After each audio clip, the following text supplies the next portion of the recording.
ঘন কুয়াশার কারণে প্রায় ১০ ঘন্টা বন্ধ থাকবার পর শুরু হয়েছে মানিকগঞ্জের পাটুরিয়া ঘাটের ফেরি চলাচল। তবে আটকা পড়ে আছে এখনো অসংখ্য যানবাহন। আমরা সবশেষ খবরটি জেনে নেব। সহকর্মী ইউসুফ আলী আমার সঙ্গে যুক্ত হয়েছেন। ইউসুফ, বর্তমানে আসলে কি অবস্থা? গেল ২ দিন তো কুয়াশাচ্ছন্ন ছিল, আজকের আবহাওয়াটা কেমন দেখছেন?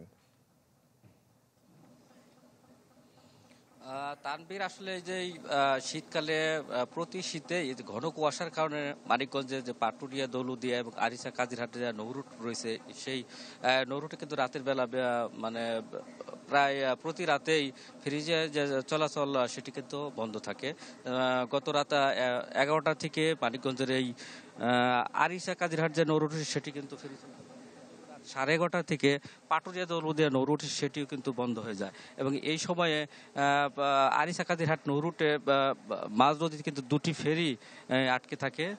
আর আজকে যখন কুয়াশার ঘনত্ব একটু কমে গেছে, তো অর্থাৎ 7:40-এ আরিচা কাদিরহাট নৌরুটে ফেরি চলাচল শুরু হয়েছে এবং 7:45-এ এই পাটুরিয়া দৌলতদিয়া নৌরুটে ফেরি চলাচল শুরু হয়েছে।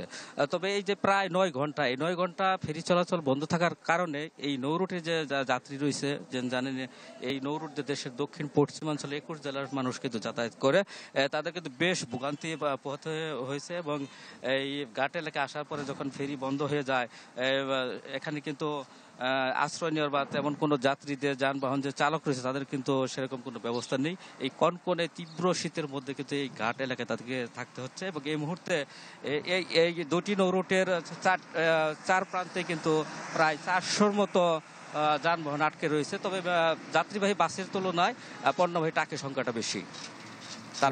ধন্যবাদ আপনাকে। ইউসুফ আলী জানাচ্ছিলেন মানিকগঞ্জ থেকে। সানবিট সব দিবে সামাল। সানবিট ম্যাজিক প্রেস ডিশওয়াশিং এর মাথা ঘোরানো সলিউশন।